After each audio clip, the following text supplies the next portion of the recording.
Good afternoon, everybody, and thank you for joining us this afternoon for this webinar. Before we get started, just a brief introduction. My name is David Wyllie. I'm based in the Centre for Discovery Brain Sciences at the University of Edinburgh, and I have an interest, and my research interest is in synaptic physiology, and in particular synaptic physiology and dysfunction in neurodevelopmental disorders. And I'm also a senior editor with the Journal of Physiology. And this afternoon, we're going to have a discussion with Angus Brown about his recent guide, which he has written, which is a companion guide to a series of classic papers that were published by the Journal of Physiology in the 1950s. So before we get into details, I'm going to hand over to Angus and let him introduce himself, and then we'll get started. Hi, I'm Angus Brown, and I'm an Associate Professor of Neuroscience in the School of Life Sciences at the University of Nottingham. And I first became interested in the Hodgkin-Huxley story way back in the beginning when I was an undergraduate doing a physiology degree at the University of Dundee. And it was Dr. Jim Elliott up there who introduced me to the topic and introduced me to Bertil Hilly's famous book, Ionic Channels of Excitable Membranes, which had been published the previous year. And then a little bit later on, I was very lucky in that I managed to go over and do a postdoc in the Department of Physiology and Biophysics at the University of Washington in Seattle. And even although this university is very distant from Cambridge, it played a very important role in Hodgkin-Huxley receiving the Nobel Prize and, introducing ion channels to many, many researchers throughout the world, because in the time when I went over there, the very early 90s, it was without doubt the best department in the world to study ion channels. And I was extremely fortunate to work with Peter Swint and Wayne Krill, definitely the highlight of my scientific career.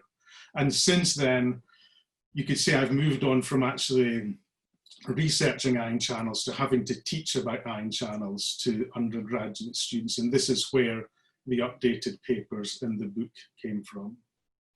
Thanks, Angus. I realize actually it was probably about 28 years ago or so that we first met, because I remember I was a postdoc in Roger Nichols' lab at UCSF in the early 90s. And I think you came down from Seattle to meet up with one of your former colleagues, Rod Sayre, and we had a few beers out in San Francisco that night, I think. That's right. Yeah, Rod was working with Wayne and Peter before me, and he taught me patch clamping, and then went down to San Francisco, then went back to New Zealand. Maybe I can forward this to Rod. This would be a surprise for him. Okay, before we reminisce about ourselves, I think there's more important matters that we need to get on to this afternoon. So we got about 45 minutes to discuss what you've done, Angus. But I think perhaps to start off, I think we need to put maybe a little bit of context into what the state of play, what was our understanding about the process of signaling, let's say, within the nervous system around the time and prior to these classic papers, the Hodgkin and Huxley papers of some of the late 1940s and 1950s. So you have it in the guide, and I should point out for those interested in reading this guide is freely available. It is on the Journal of Physiology website, and if you go to the Journal of Physiology website and you scroll down into sort of towards the bottom right of the screen, you'll see journal features and a section called Classics Updated, and there you can freely download Angus's guide to these classic papers. But anyway, so maybe we can really, your guide starts off with a sort of a very nice historical perspective and goes back to Galvani's classic experiments and then builds up to the work in the 1930s. So perhaps we should start with just a little brief review of the sort of state of the nation, as people might say, at that point when people were first exploring signaling within the nervous system. So Galvani, so 1791, he showed that the frog muscle twitched when the nerve connected to it was stimulated. And then there were incremental sort of bits of advancement during the next 100 or so years, mainly due to technical advances. And you can break the Galvani story down into, you know, what happened in the nerve and what happened at the synapse. So from the synaptic point of view, about the same time that Hodgkin-Huxley got started, the 1930s, that was the beginning of the golden period for synaptic research, because it was the time when Wyllie and various other people were producing more and more convincing evidence that synapses was a chemical phenomenon, which a lot of people had been very skeptical about because of the time course. You know, synaptic transmission is so quick, people couldn't figure out that there were chemical reactions involved. But it turned out that it was a chemical story. But then from the point of view of Hodgkin-Huxley and the nerves, if we go back to the late-ish 19th century, so there was a chap called Bernstein, who was very aware that in the field of biology, it was being sort of impinged upon by chemistry and physics to form this new topic called physiology. And physiology can be considered, you know, the mechanical workings of cells and organs and such like. So he was aware of what was going on in a lot of disparate fields. And one of the areas that he took particular notice of was the work of a chap called Pfeffer, who came up with this concept that membranes were selectively permeable to ions, that a membrane could be permeable to one ion, but not permeable to another ion. And the other concept that he was aware of was the work of Walter Nernst, of the famous Nernst equation. And what Nernst showed was that when you take, you know, two containers that are interconnected with a tube, and each container contains ions of two different concentrations, that not surprisingly, the ions flow from the high concentration to the low concentration. But what also happens is that there's an electrical potential difference set up that ultimately blocks the ions moving. It's equal and opposite. So you can consider that the Nernst equation, there is a chemical driving force and there's an electrical driving force, and they balance each other out at what we call the reversal potential, this famous concept. So Bernstein came up with what was called his membrane theory, where for membranes of axons, you know, excitable membranes, that the membrane was selectively permeable to potassium. Potassium was the only ion that he considered. And because the concentration of potassium was higher inside than outside, that meant that there was a negative potential inside the cell compared to outside, okay? And then this was the theory of what happened at rest. And then Bernstein took it a step further and said, well, what happens during excitation is that the cell loses its selective permeability to potassium, becomes equally permeable to all ions, so that the potential difference across the membrane disappears. Right? So that was the membrane theory going into the 1930s. And then in 1932, Alan Hodgkin went to the University of Cambridge, and his early research was looking at what were called local electrical circuits. And these were not the action potential. These were the electrical circuits that were produced because of the passive properties of the cells.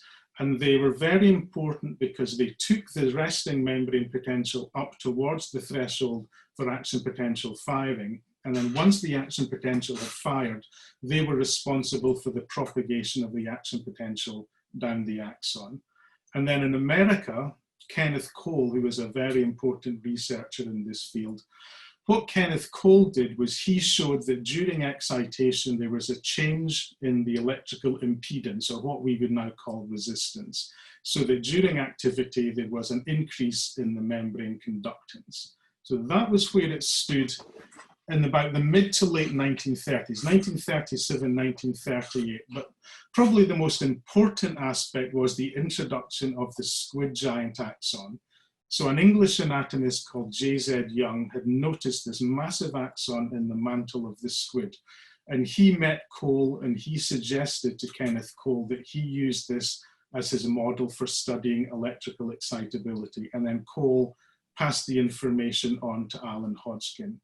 And in 1938, Hodgkin was incredibly lucky, one of these extremely fortuitous meetings, that he teamed up with Huxley, Andrew Huxley, and they tried to do extracellular recording experiments to see what was the mechanism of this action potential, but they didn't get very far.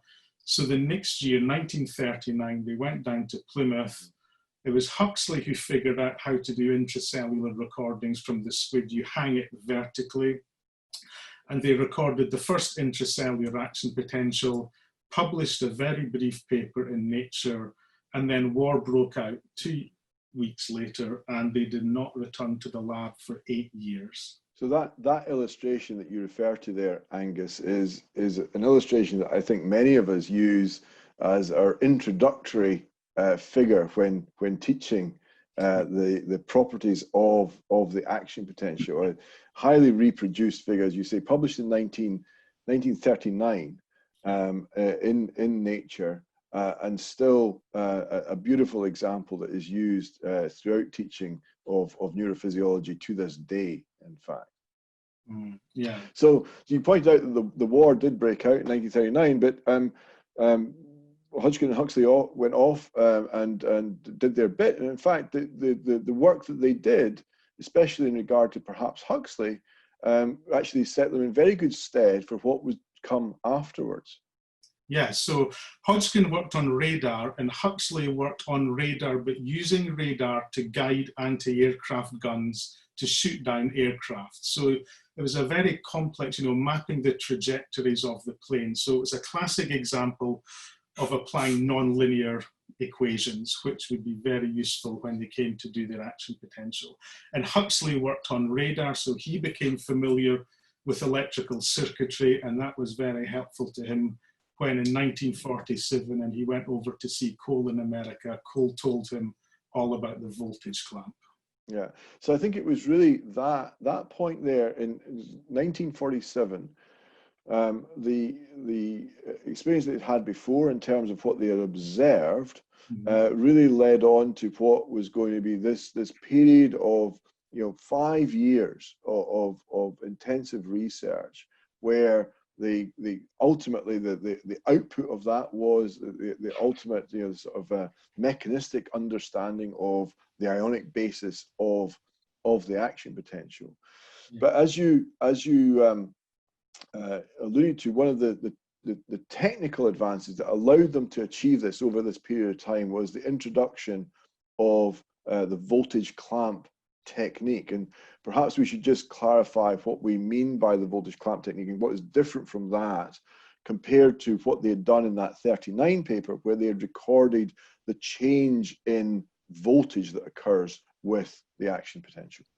Yeah, so Hodgkin and Huxley realized, as did Kenneth Cole, that when you record the voltage recordings will only take you so far, because when you approach threshold, the membrane becomes very non-stable, it's uncontrollable, and you can't really get that much information. So both groups simultaneously realized that the way to get about this was to control the voltage and to measure the currents that move across the membrane at those particular voltages. And it was actually from Cole's lab, it was Marmont who invented the voltage clamp. It wasn't Hodgkin and Huxley, they didn't invent it. You could consider that they used it optimally, they used it more efficiently than Cole did. But Hodgkin went over to America in 1947, visited Cole. Cole told him all about the voltage clamp. Hodgkin came back to England, sort of slightly modified the voltage clamp, and then just went full speed ahead and overtook Cole, left Cole standing, which is quite a sad little story in itself. But that was what happened. I guess what we should pick up on was, even in that 1939 paper, one of the key observations of that 1939 paper was that, well, it had been hypothesized that the membrane potential would collapse, and it does collapse in that sense. It does not just simply go to 0 millivolts. There's this overshoot beyond 0 millivolts, and this was absolutely key. And what Hodgkin and Huxley recognized in understanding this in terms of the mechanistic understanding of the basis of the action potential, that this gave a clue to their subsequent work and why the voltage clamp and what the experiments they did. So maybe we should discuss some of their key experiments that they did to start off with that helped them essentially dissect the action potential, the properties of the action potential. Yeah, so as you say, the action potential peak overshot zero, went up towards the reversal potential for sodium. So you'd imagine you could make the fairly easy link between increased membrane permeability to sodium and the action potential approaching the reversal potential for sodium. The problem was there was confounding information coming out of Cole's lab, this infamous paper from 1942, where Cole said the action potential persists even in the absence of sodium in the seawater perfusing the axon, and that the action potential peak actually went past the reversal potential for sodium. Okay, and remember, back in those days, they were making their own equipment, they were making their own amplifiers. They weren't 100% certain that what they were recording was a true reflection of the membrane potential. Yeah. But Bernard Katz, who enters the scene, Bernard Katz completely believed Hodgkin and Huxley's 1939 action potential. He didn't believe Cole and Curtis's action potential. So he did experiments that were published in 1947 showing that conduction velocity decreased when the concentration of sodium in the seawater perfusing the nerves was decreased. And this was a great impetus to Hodgkin. So Hodgkin said, aha, this is a very, very important clue. So then Hodgkin, who was a very driven man, he went down to Plymouth to record from Squid, and he took Katz with him because Huxley was getting married, preparing for his wedding, and they didn't hang about in those days. So he took Katz with him, and they did these fantastically simple and straightforward experiments. But these experiments give a really good way of thinking about experiments. So what they did was they sort of distilled down their ideas into a very focused set of questions, and then they figured out how to answer those questions with the very limited techniques that they had available to them. And the basic premise of their experiments was very simple, that they'd recorded the action potential showing, there's a resting membrane potential, an action potential peak, comes back down and then undershoots to the after hyperpolarization, which then relaxes towards baseline. And their idea was, and this is related only to sodium and potassium, if we take away sodium, what bit of the action potential profile is changed? And you would then assume that that particular phenomenon, sodium contributes to it. So they did this for both sodium and for potassium and showed that the action potential, the depolarization, that was contributed to by sodium, but potassium contributes to the resting membrane potential, the rate of repolarization, and the magnitude of the after hyperpolarization. But they didn't just describe it, that was the descriptive aspect. Hodgkin, all the way throughout his career, was always wanting to apply maths to quantify what he had seen. And they did very sort of clever algebra, because one of the problems was with the Nernst equation, they didn't know what the intracellular sodium was. So they couldn't do a simple Nernstian calculation. But using their law of logarithms and algebra, they did figure out that what they could do was they could record the peak of an action potential in seawater. Then they could record the peak of the action potential in lower sodium seawater. And they could then measure that, and they could compare that to the predicted Nernstian reversal potentials. And there was an extremely accurate fit for that data. So that put them on track saying, yes, the sodium contributes to the action potential. Sodium moves into the axon and causes the upstroke. Yeah. And for those, we should just add that obviously these experiments are done on squid, and if you read the papers, you will see that everything is done in artificial seawater, not in artificial CSF, as we would do for a mammalian recording. So the external sodium concentration that they were using is around about 440 millimolar compared to what we would have in our solutions of about 140 millimolar. But this was I think that exemplified the beauty of why a reasonably simple experiment gives huge insight into mechanistic understanding. Yeah. But as you say, they didn't stop just simply at a description. And what the papers go on to do is really build up to the final paper, which is creating a model.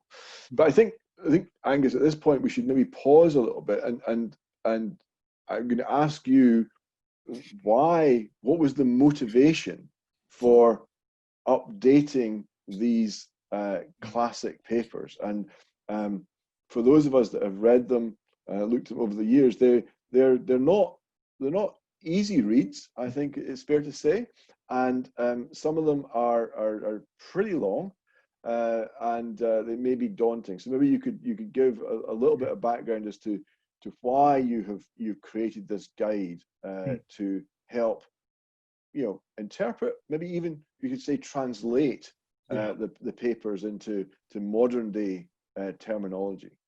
So the problem is that the convention that was used in the mid-20th century when Hodgkin and Huxley were doing their work was that the inward movement of positive ions into a cell, that was depicted as an upward deflection, an upward current deflection. And then nowadays we would depict that as a downward deflection. Nowadays it's downward, it's the other way around. So from the point of view of currents, it's not really that difficult. You just flip through 180 degrees. The difficulty comes with voltage. So the idea is that when you have a positive movement of ions that causes this inward current, and that's an upward deflection, what you would then see would be a depolarization of the voltage, and the voltage would then be a downward deflection.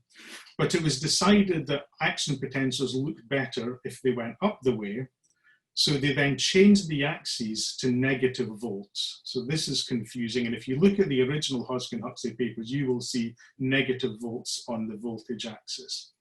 Another confounding aspect was that they recorded their membrane potential as the outside minus the inside, whereas nowadays we do inside minus outside. So that means they would end up with a positive membrane. Positive reversal potential, positive resting membrane.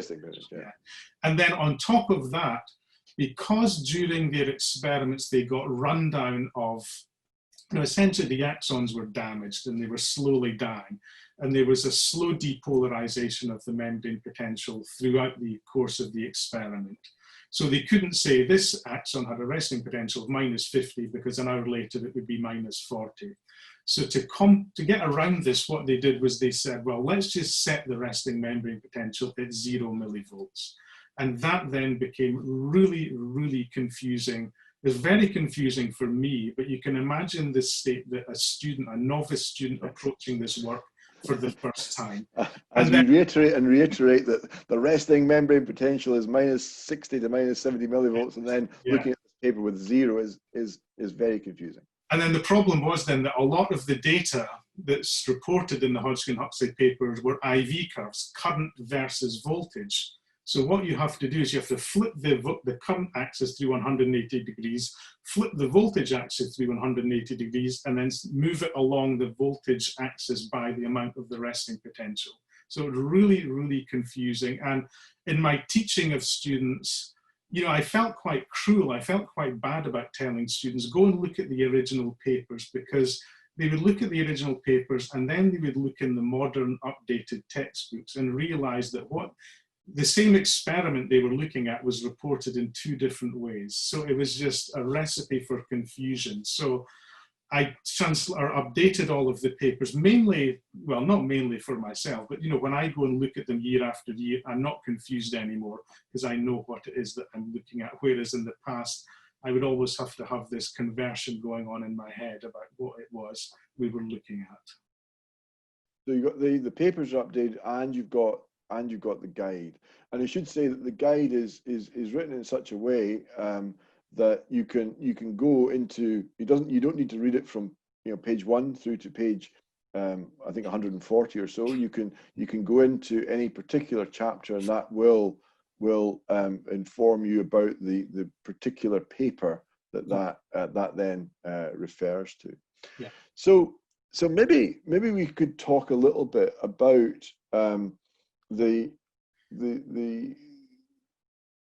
what led Hodgkin and Huxley to ultimately this model, this Hodgkin-Huxley model. Then we can extend that discussion to the applicability of the model. Mm-hmm. So maybe we should think about what the key. We've talked about the importance of the technique called voltage clamping and the simplicity of some of the ion substitution experiments. But maybe we should discuss a little bit about what you felt were experiments that highlighted the sort of clarity of their thought that allowed them to make this progress. Yeah, so you can consider like the 5 famous Hodgkin-Huxley papers. If you divide them up into the first 4 papers as part 1 and then the 5th paper as part 2, the first 4 papers were mainly recording of currents using the voltage clamp technique and then the analysis of those currents. Whereas the 5th paper is all to do with voltage. It's reproduction of the voltage that is seen as a response to a variety of stimuli. So one way of thinking about it is that they wanted to figure out what was the permeability pathway across the membrane. Now, it's very important that Hodgkin and Huxley didn't know about ion channels. They never mentioned the term ion channels in their papers. They just consider it an unknown permeability pathway and leave it at that. But they were interested to figure out, what was the ion movements through this pathway. So from the point of view of sodium currents, what they did was they depolarized the axon to a particular voltage so that the sodium current had switched on, and then they jumped down to a variety of different potentials. So there were 2 voltage steps. And what these experiments did was they produced a tail current. And the reason we see this tail current is that the second voltage step is further away for the reversal potential from sodium than the initial depolarizing step. The only thing that had changed, the permeability pathway hadn't changed. The only thing that changed was the driving force. And then they were able to plot the peak amplitude of the tail current versus the repolarizing potential, and they got a straight line. So this was essentially Ohm's law just shown graphically rather than as the usual equation, so that they had current on the y-axis, voltage on the x-axis, and the slope of the current, or the slope of the current was the conductance. Okay, so that I think just to interrupt you there, Angus, I think we did have a question that was submitted prior to this webinar about recording of tail currents. I think it was in the context of calcium currents, but it's a similar procedure. The nature of the output you get is slightly different given the very, very positive reversal potential of a calcium current. But that is the explanation of what a tail current means and how you would go about recording it. Except, of course, with calcium, you would never get an outward current. You get an outward current. Concentration so small in the cytosol, yeah. So then Hodgkin and Huxley, they knew that their current was ohmic. So that was a big step forward. And then you move into the sort of conceptual aspects of what they were doing. So they considered, okay, what is it that governs the movement of ions through this membrane? Well, one of the key things, as we've just mentioned, is the driving force, the potential difference across the membrane. They had recorded the current, and they said there's this concept of permeability, the ease with which an ion will move across a membrane, even if you don't understand the mechanism of that. And because the current could be described by Ohm's law, I equals G times V, they recorded the current, they recorded I, they controlled V.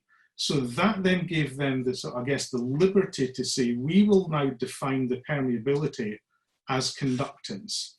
And that was conceptually a very big step forward because it allowed them to quantify everything. And in particular, it allowed them to convert their currents to conductances. So that was one very important sort of experimental thing that they did.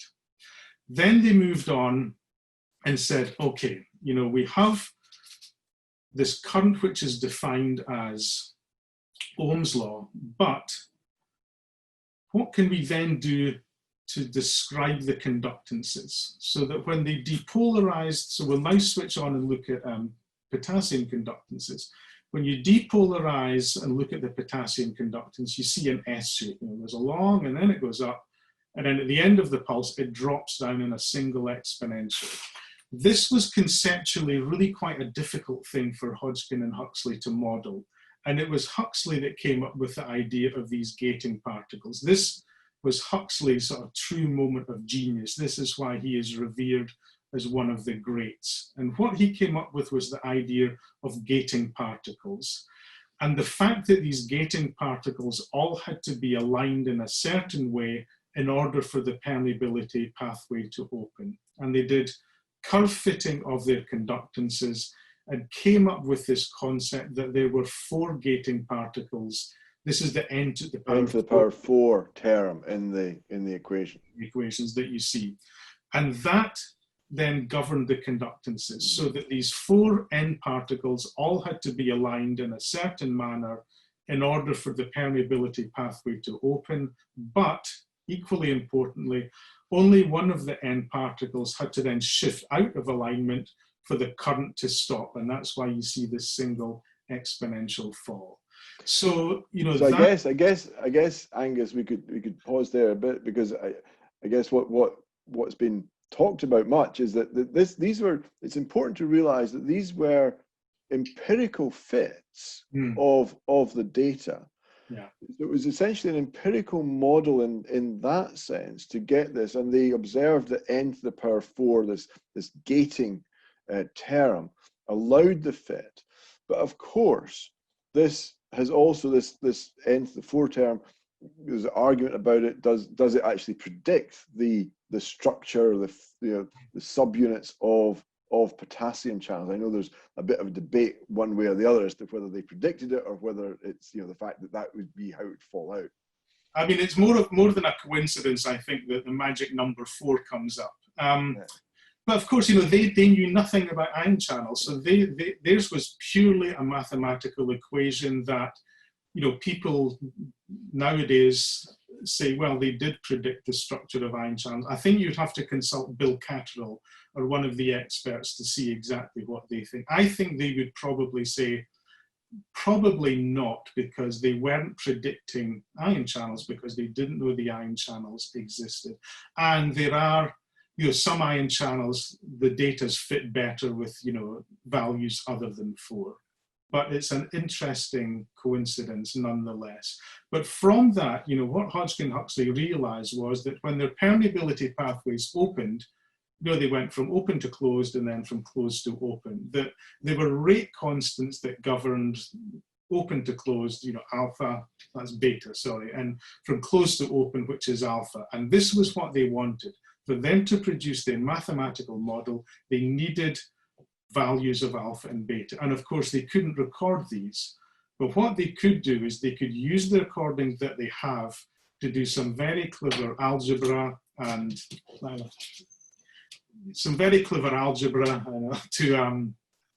and calculus to come up with expressions for alpha and beta. So what they did was they could measure the time constant quite easily. This time constant goes up, you linearize the data, and you get the time constant. Then they could calculate this value n that we've just talked about from the normalized amplitudes of the conductance. And if they had a value for tau, the time constant, and they had a value for n, they could then work out the values of alpha and beta at a whole range of voltages and come up with a continuous function, i.e. an equation to describe alpha and beta.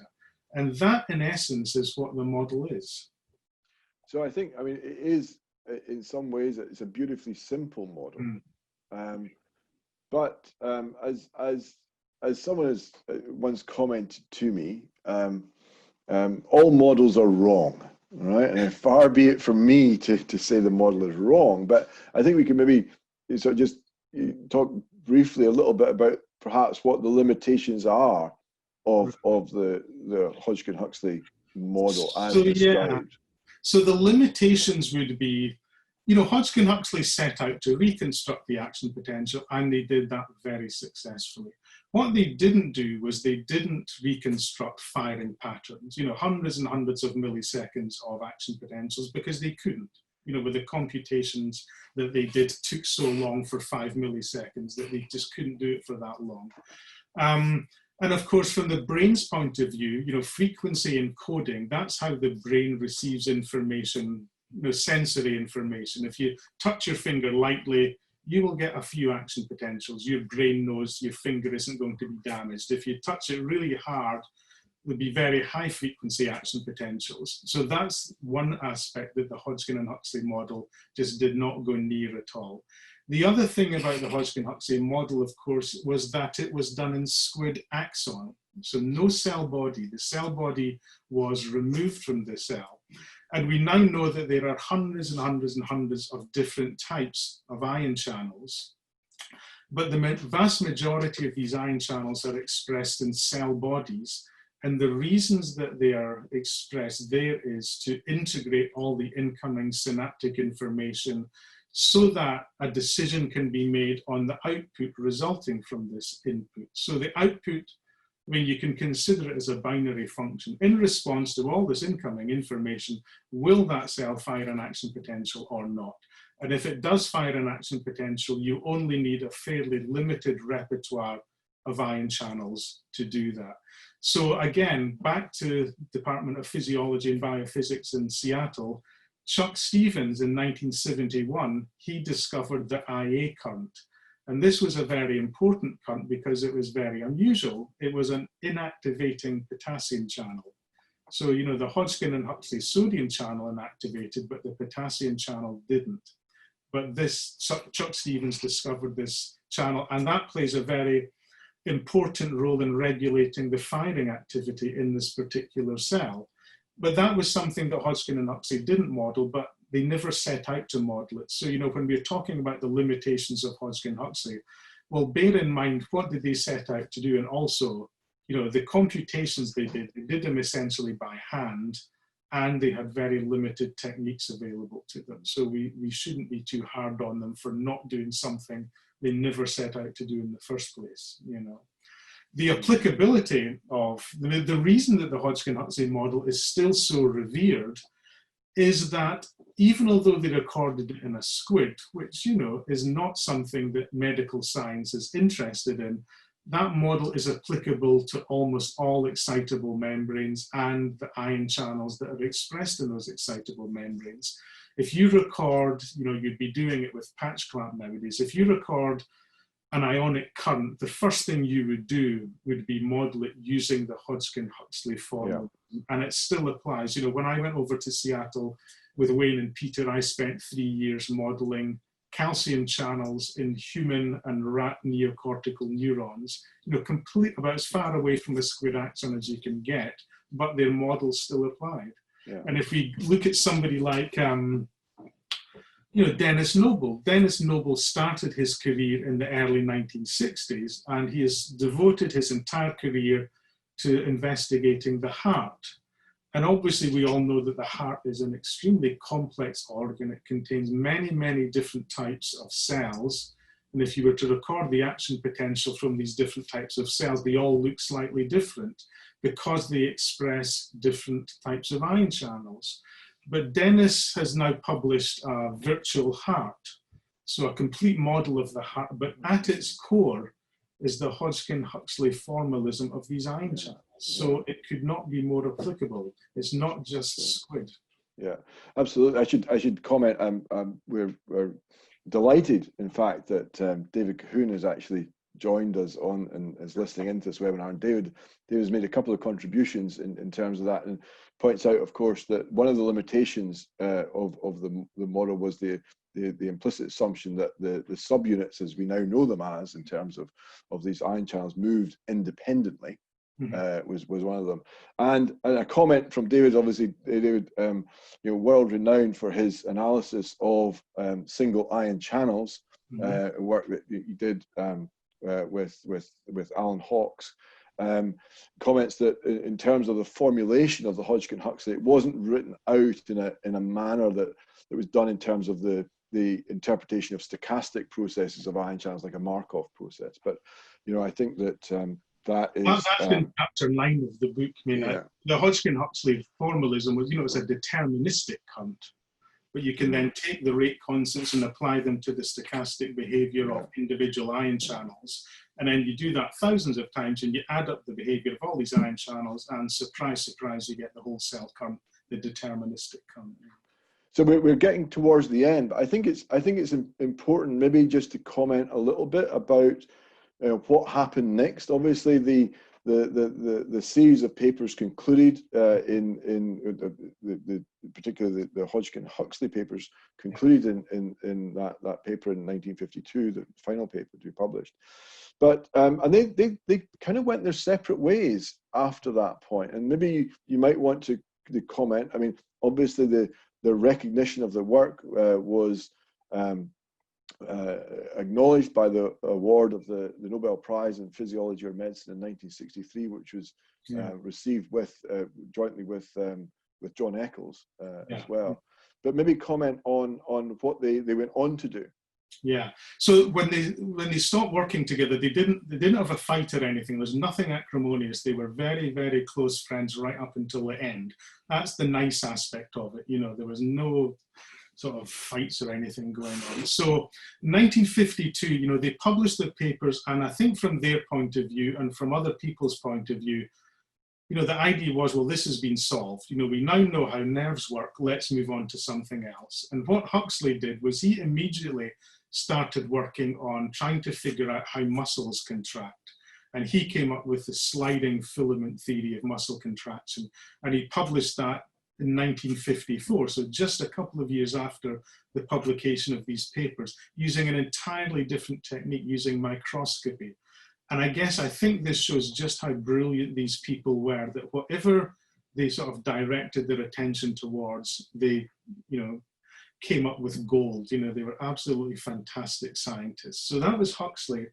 And then what Hodgkin did, more interesting from the point of view of ion channels, was I think Hodgkin had this idea that even although they were very, very convinced about the sodium data they showed in their papers, there was this nagging doubt in the back of his mind that he hadn't conclusively shown that the outward current was carried by potassium. And he addressed this. He published 4 separate papers on this topic, some with Huxley, but then he sort of partnered up with Richard Keynes, who was the great-grandson of Charles Darwin. And Richard Keynes was an expert in using radioactive tracers, so nothing to do with electrophysiology.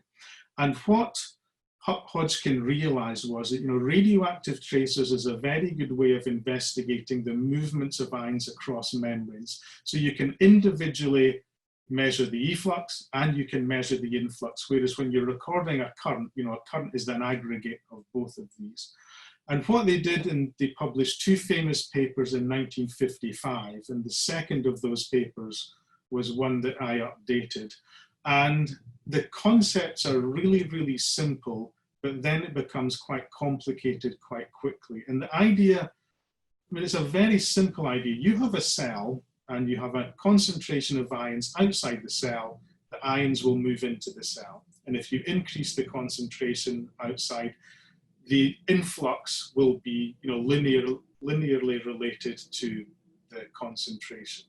And then they took it a step further. They measured influx and efflux and made predictions based on this concept called the independence principle, which none of the textbooks go into, which I think is a great shame because I think it's a very interesting topic. Bertil Hilly is absolutely fantastic in his book on the independence principle. And to cut a long paper short, I guess, what they showed was, with their experiments using radioactive tracers, potassium this time they were recording, and they devised a model, a very simple mechanical model, in essence a couple of biscuit tins and a bunch of ball bearings, and based on this, they predicted not only the presence of ion channels, but they also predicted just how many ions would occupy the channel at the time. I mean, it's fantastic modeling. And Hodgkin, when you read Hodgkin's autobiography, he is very proud of this model. He said, you know, we were criticized for the simplicity, almost the ridiculous simplicity of this model. But he said nobody else did this kind of modeling, and we were right. And he was definitely right. I actually think that paper is probably the most impressive of the whole bunch, because, you know, Hodgkin and Huxley had spent years becoming proficient and then expert at this new technique of electrophysiology, and then discarded it and moved on to a better technique that would be more accurate and more sensitive for what it was that they were recording. So I think this highlights an extremely important aspect of the Hodgkin and Huxley papers, which may not be immediately apparent, and that is of technical innovation and technical advance. If you think back to the early 1930s, the only technique available was extracellular recording, and only certain limited information could be gained from this. And then Young introduced the squid axon, which allowed intracellular recordings. That allowed them to record the intracellular action potential. And then, based on this, then the voltage clamp came along. So all the way through, there were these technical innovations which were, you know, ruthlessly exploited to get the information that the researchers wanted. Okay, thank you. Thank you, guys. We're probably just about over time a little bit, but there's a couple of questions come in, and I guess that it can be summarized by what do you think are the key points in terms of delivering or understanding the action potential? If you were teaching a class of undergraduates, what is the key concept that you think that these students in physiology, neuroscience, what is it that they should have as a sort of take-home message? Well, the first thing I would say is do not intimidate the students. When you look at the Hodgkin and Huxley papers, they are intimidating, okay? Not everybody understands everything about them, but I would say the vast majority of students, particularly the first 4 papers, you can get a heck of a lot of information out of those 4 papers. The one concept I would say that is so important to understand, if you don't understand the Nernst equation, you really won't get very far when you come to trying to understand action potentials. But very fortunately, and I mentioned this in the book, there have been a series of 4 papers published in the last few years in Advances in Physiology Education, the American journal. If you read those 4 papers, you will know everything you need to know about the Nernst equation and its application to understanding action potentials. The one thing, I think an important thing, is to say what not to do. Don't look at the 5th paper and become intimidated and say, I will never understand this. And the important thing is nobody understands it. I don't understand the 5th paper, particularly, well, I say I don't understand the 5th paper. I know what they did, but how they went about doing it, you know, all this very small text of Huxley telling us how he came up with the integration. Don't worry about that, because Huxley was the only person in the world who ever did this. You know, we know this because the next person to reproduce an action potential was Cole in 1955, and he published it. He used a computer program, and he published that. And then the next person to reproduce an action potential was Huxley and Frankenhauser in 1964, and that was published. So you don't need to go through all the sort of minutiae of the 5th paper, all to do with the integration. If you understand what they did, and I would say you can break it down very simply. What Hodgkin and Huxley did was they used the voltage clamp technique to record the membrane currents. They then divided the currents into sodium, potassium, and leak. They then quantified those currents as conductances. Consider it different, you know, if you're thinking about calculus, consider it differentiation. In the first 4 papers, they recorded the stuff, broke it all down into little pieces. And then in the 5th paper, they just put it all back together again, said what happens when these conductances, you know, are present in the membrane, what is the response of that when you stimulate, and that was their reconstruction. And another thing to realize is that when you look at the 5th paper and you look at the reconstructions of the action potentials, you know, they do different durations of stimuli, different amplitudes of stimuli. They do the refractory period when they have 2 sequential stimuli, anode break excitation. The only thing that is changing in those simulations is the injected current. You know, the rate constants, everything else stays the same. So don't be intimidated by it. Start at the beginning, work your way through, and hopefully with the updated papers in the guide, it should be, I would say it should be easier than when I was a student's age and I had to figure it out from the original papers. Absolutely, but I think Angus, and we draw this to a close now. I think it shows the importance also of, no matter what it is, whether it's the action potential, wanting to have an appreciation, understanding of the action potential, it's the importance of going back to source material and not just simply taking the word of a review that might have been filtered by many writers to express an opinion, but go back and look at the original data. That is key, and try to understand that original data and at least get a grasp of what was being tested, what assumptions were made, and importantly, I think, what are the limitations of the analysis as well. So not to overstep the interpretation, I think, is a key message. Yeah, that was the advice I got from Peter Swint. He said, you will only fully understand these papers if you read the originals. And again, as you mentioned at the beginning, the Hodgkin-Huxley papers are long. I mean, they're much, much longer than papers you see nowadays. But that's because they were very discursive. You know, they were essentially telling a story and they didn't leave anything out. So there is a linear track all the way through these papers. There's a beginning, a middle, and end. And when I first read them, that was a revelation to me, that I followed them really quite clearly just because of this storytelling aspect of it. There's, you know, we did this, and then because we got this, we then decided to do that.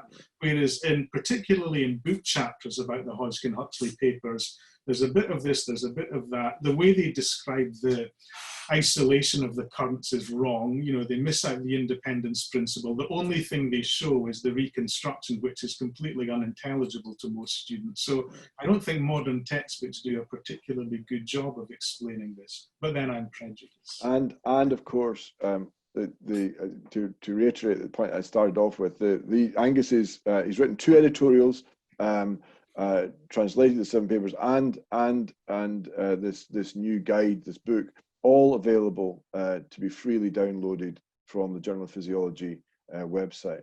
I also appreciate that we've had a few questions come in on the Q&A. We're unfortunately not going to be able to answer these just now. I'm not sure what best way it might be to do that. It might be if you, we will be able to see some of these answers, and we might try and have a forum that we can basically put replies up to see that, but without knowing obviously individual email addresses, we wouldn't be able to do that. But if those of you that have put questions in, I suppose you could maybe email to the link that you had for the webinar to start off with, that we could try and address some of these. So I am really, I think that's been an excellent discussion, Angus. Thank you so much for your work. It is a real tour de force in terms of what you've done in terms of writing the guide and translating or updating these papers for sort of the terminology and that we use today. I'm very grateful to Caitlin Oates from the events team at the Physiological Society for putting together the webinar, and I'm delighted for those of you that have participated, those that have asked questions.